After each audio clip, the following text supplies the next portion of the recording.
Hello， 大家好，我是伟权，欢迎回来我的频道。那转眼间啊，就是12月份了，也就是戊子月啊，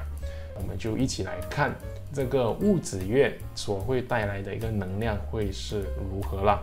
那首先呢，我们可以看到这个戊子啊，戊呢是属阳的土，那子呢，它本身的一个主气啊是癸水，癸水呢是属阴的水。那我们可以看到它的这个天干地支的关系啊，是土呢会克水，所以呢，在戊子啊，通常它代表的是一种控制或者掌握，或者要稳定当下的一种感觉。所以呢，我们在这个12月份啊，它有的一个主题呢，是跟要如何要去稳定你身边你所处的一个局势还有情况。那再加上啊，我们有的一个吉星啊，这个月份呢有龙德啊、紫微、天意贵人、太极贵人。那主要龙德跟紫微啊，这两个呢都是代表你个人的一个权利或者你的责任啊，突然间提升了，突然间升级了，所以呢，你需要有更多的付出去维持这个局面。那通常啊，为什么会需要去维持局面呢？那很有可能啊，就是在这个月份呢，会比较混乱一点点啦。那至于为什么会混乱啊？那大家知道我们明年呢就是马年，对吧？那这个月份呢是子月，所以呢，在这个月份啊，它算是有一种预示，给你们一种感受啊。明年如果你是跟这个太岁相冲的时候，会是如何啦？因为通常呢，我们到这个12月份，就是这个年尾还有冬至这一个时期啊，我们明年的这个能量呢，已经在慢慢逐渐的在进入了。所以在这个月份子月啊，也是蛮有趣的，就是它会给你感受这种跟太岁相冲的一种环境，一个局势到底会是如何了。那如果你本身呢是有出席我的赤马红羊的那个工作坊的话，我在里面呢有分享啊，我们明年的这个运程啊，我们用卦来看的话，其实就是从12月开始啦。你们呢就可以开始做一些准备，然后看我们这个月份呢到底会发生这样的一个情况啦。那如果大家有兴趣的话，当然可以去上我的那个赤马红羊的工作坊啦。里面呢我会有我自己的一个分析，关于明年会是怎样的。那回到我们这个月份的话，我们要的一个主题啊，其实呢就是要去稳定下来。然后呢，去掌握当下的这个流向，因为呢，这个戊土啊，它本身呢就是一个很稳定的一股能量，但是癸水啊是捉摸不定的，它反而呢会很喜欢啊附着于在这个戊土上面，就好像大家去看一座山的时候，那这个山呢很长啊，是不是会有雾气啊？尤其是很高的山，是因为有山的一个阻挡，或者呢一种阻力在那一边啊，我们才会形成云的。所以呢，这个癸水啊，大多数时候啊，很大可能呢都是围绕着这些山的，才会形成一个水出来，就是可能是雨水啊，或者云朵这样子一个情况啦。所以呢，在这个月份啊，我们要做的就好像这样子的一种感觉。你呢本身呢要先稳定好自己，稳定你的这个情况，然后让那些机会或者呢其他人啊，他们有什么问题啊，有什么困扰他们啊，都会好像自动送上门，然后呢来找上你这样子啦。那我们为什么要这样子去用啊？其实我们的这些运势呢，你可以有选择的。你可以选择呢是成为别人依靠，你是那个可以提供价值啊，或者可以帮助到别人的一方啦。那我们当然尽可能不要成为那个混乱的那一方，或者带有很多问题的那一方啦。因为如果是这样子的话，你就会好像那个癸水这样子，你需要去找另外一个戊土来帮助你，或者呢帮你稳定下来了。那这个是对外的一种情况。那如果我们自己内心的话，我们也可以采取这种好像物质的一种心态，就是我们呢无时无刻，就算发生什么大事啊或者突发状况啊，我们都可以稳定下来，让自己呢不要这么的混乱。那当你这样子的时候啊，你呢就同时间呢可以启动那些吉星，来让自己啊真的掌握这个好像地位，代表的是有一种有权力有地位的人，那种稳如泰山之感的人啊，才可以用到这样子的一些吉星啦。好，那第二个点呢，我要分享啊，是在这个月份可能会出现的挑战啊，就是我们有的凶星。大家可以看到，凶星呢是有暴败还有天恶这两个比较主要的凶星。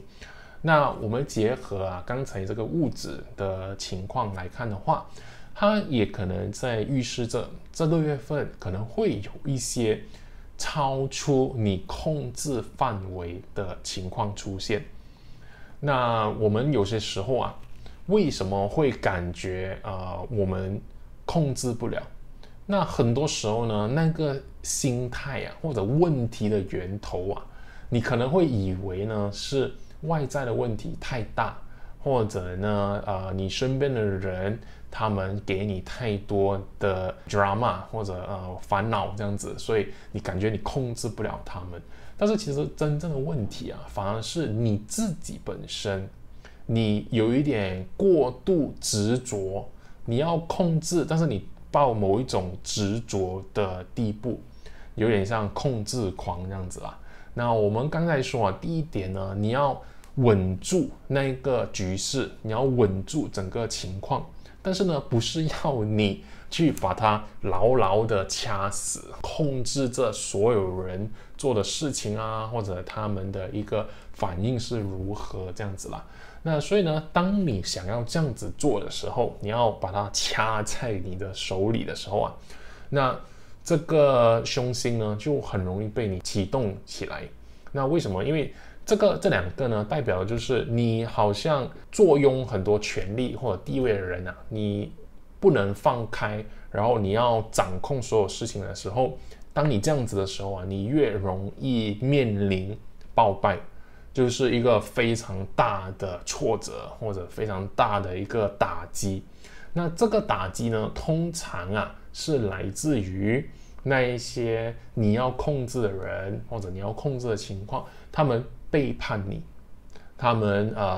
让你出乎预料的，你以为呢你这个人已经好像掌握在你手里了，但是呢因为你过度的去掐他，所以呢反而让他透不过气，那他到最后呢就去背叛你了。那当你这样子的时候，你就会整个人崩溃，你就觉得为什么我都这样子了，为什么我还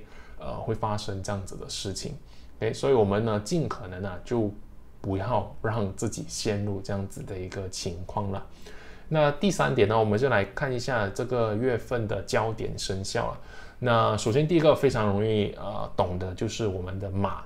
那因为呢马跟子就是子午呢是相冲的，就是一个水火都是很强烈在对撞在碰撞的一种情况啦。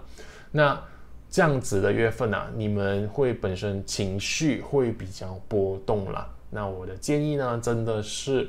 你要掌控的反而不是外在，你要掌控的是自己，你要先稳得住自己的情绪，自己的一个能量状态。那如果不能的话，你很容易呢就会在这个月份陷入很低潮或者非常的不开心不爽这样子的情况会发生那第二个生肖呢是可能会比较好的是丑。那丑呢是跟我们的子是相合的，那当它们合的时候会形成土。OK， 所以呢我们土都是一个稳定的力量，都是一个比较让所有事情都可以停止或者停顿下来的一个元素。那它有好有坏，它的好处呢是，在混乱中你会比较稳定，但是呢，这个丑啊这样子相合的时候，它可能也会造成更多的一些，可能你无法脱身的情况，就好像，不知道大家有看过一个图吗？就是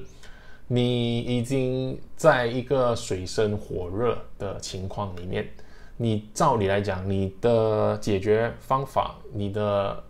对策应该是要马上逃离那个地方，但是呢，因为你合，所以呢，你反而会觉得现在的情况虽然很糟糕或者很不舒服，已经是在好像水深火热了，但是我还是觉得 OK 啊，我还可以留在这个地方，然后我要稳定住。但是你稳定住呢，结果你到最后是被煮熟了，OK？ 所以呢，这个丑会有这样子的一种情况发生。那接下来呢，就是胃跟卯啦。那我这两个呢会一起来聊。那胃呢是亥，卯呢是刑。那这两个呢，我们就不做太大的区分，我们只是说这两个亥跟刑都是一种情绪上的一种emotional damage 的那一种感觉啦。所以呢，在这个月份呢，一样的，我还是会建议呢，你有这两个生肖的话，记得要先照顾好自己的情绪，自己的一个状态。那因为这两个它很多时候表现出来的一个情况呢，都是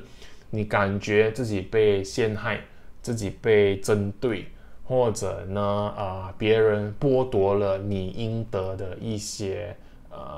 权利或者地位这样子。所以呢，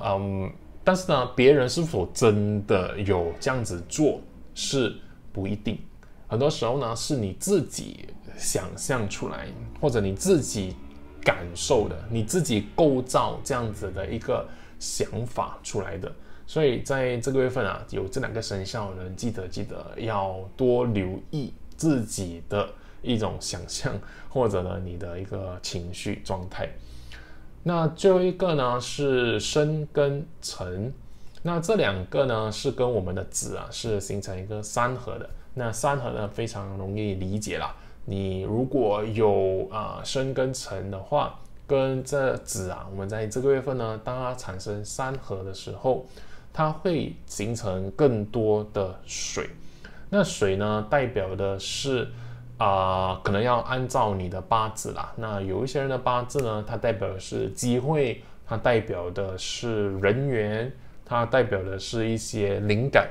那无论是什么都好，但是它三合总会代表一个事情呢，就是会有新的事物，或者呢你之前比较没有接触到或者不太熟悉的东西会出现在你眼前这样子。那如果你只是单有申或者单有辰的话，那这个呢会比较那个出现的那个几率或者出现的那个明显程度会比较弱。但是如果你是有申跟辰同时在你的八字的话，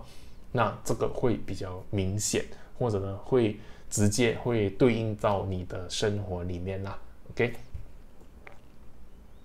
好，那第四点呢，我要跟大家来聊一聊，就是这个月份的健康啦。那这个月份的健康呢，我们需要留意的，基本上都是我们的上半身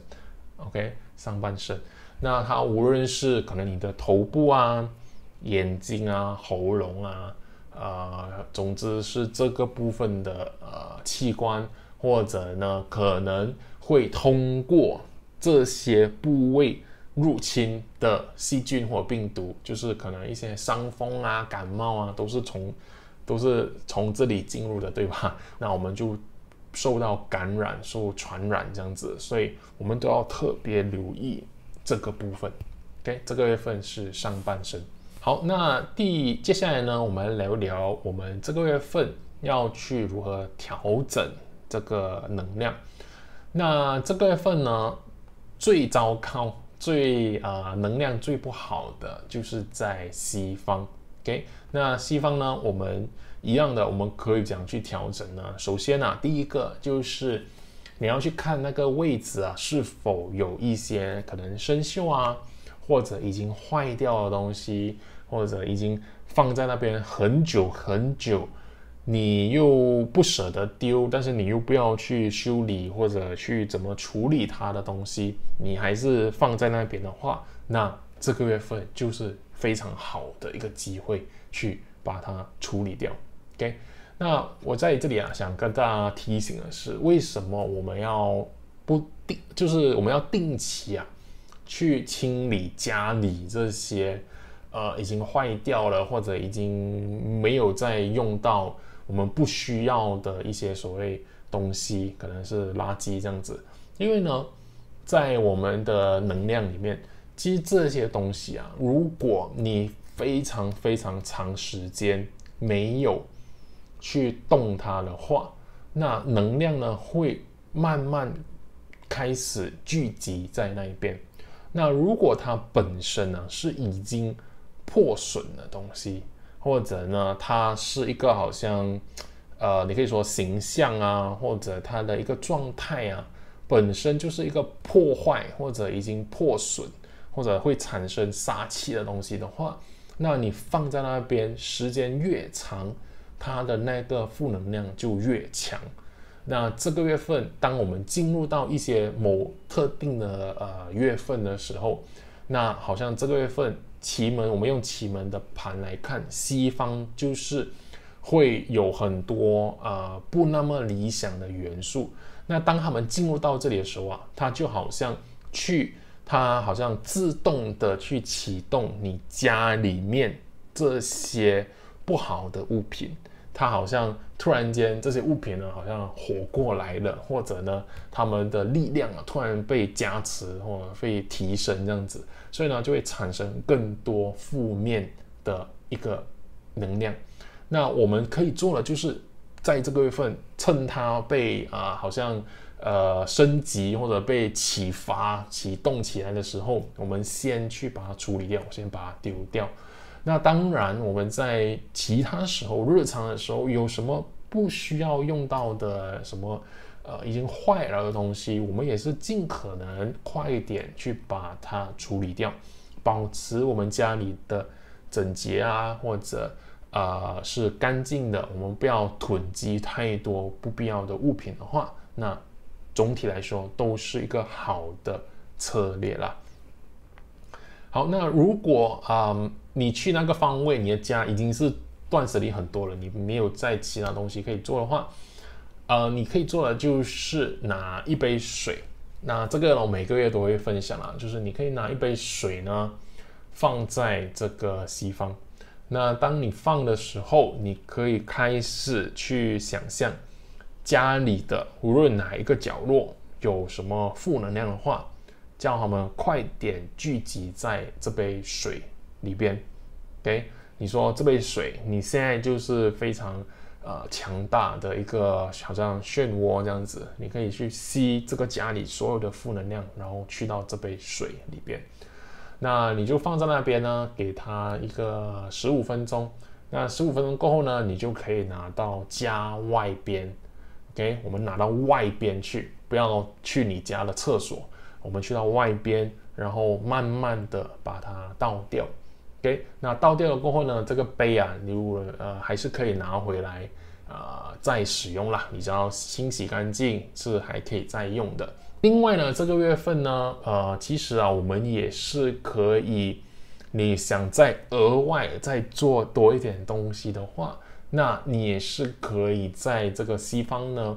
放一个圆形的灯，你们就直接用任何时间都好，你都可以放一个圆形的一个灯放在那一边。那至于时间要多长呢？随你们喜欢。都 OK， 那只要记得在明年1月之前，就可以拿掉，就不需要再放了，因为那个月份呢已经就是结束了，我们就进入到下一个月份，那就是这个12月呢，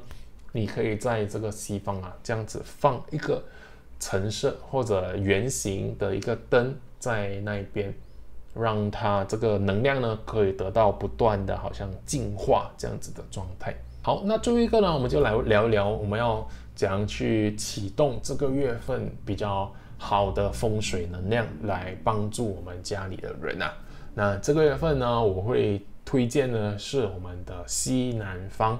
那西南方呢，这个月份有所谓的7赤还有8白的一个飞星组合啦。那这个组合呢，非常棒的是，它可以提升你个人的一个影响力。那你通过提升这个影响力呢，可以让你得到更多的一些财运还有机会这样子啦。OK， 那方法呢也是一样的，我们就要用实际的火，那你要点燃4个小时，然后或者呢你用电源的电灯也可以，你要开这24个小时。那如果都不可以的话，你最容易、最直接、最好的一个方法，其实就是把你自己放在那个位置去工作，去进行一些你工作上需要处理的事务啊，发电邮啊，打电话啊，或者甚至进修呢，也是可以的。那至于什么时候要点灯或者要去那边工作呢？那这里呢，大家就要按照这个荧幕给的时间就可以了。好，那如果你觉得一个时间不够的话，你需要更多的时间，那其实呢，我每个月呢都有发一个风水的电子报给我的读者啦。那当然，这个电子报呢是有一个小小的收费啦。那如果大家喜欢通过电邮提早看到整个月份有更多的一些风水启动的日期，那在里面呢，我也会分享一些风水的知识，还有一些贴士这样子。那如果大家对这个有兴趣的，可以通过这个链接去订阅。好，那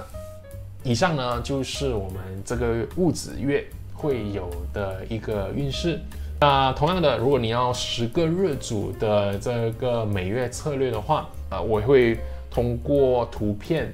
的方式来发布在我各个平台上面。那这个呢，可能在这个视频过后的几天就会上传啦。那大家记得留守我的社交媒体还有这个 YouTube 的频道。好。那这个视频呢，我们就分享到这里啦。如果大家喜欢的话，记得点赞、留言，还有分享给你的家人朋友啦。那我们下一个视频见，拜拜。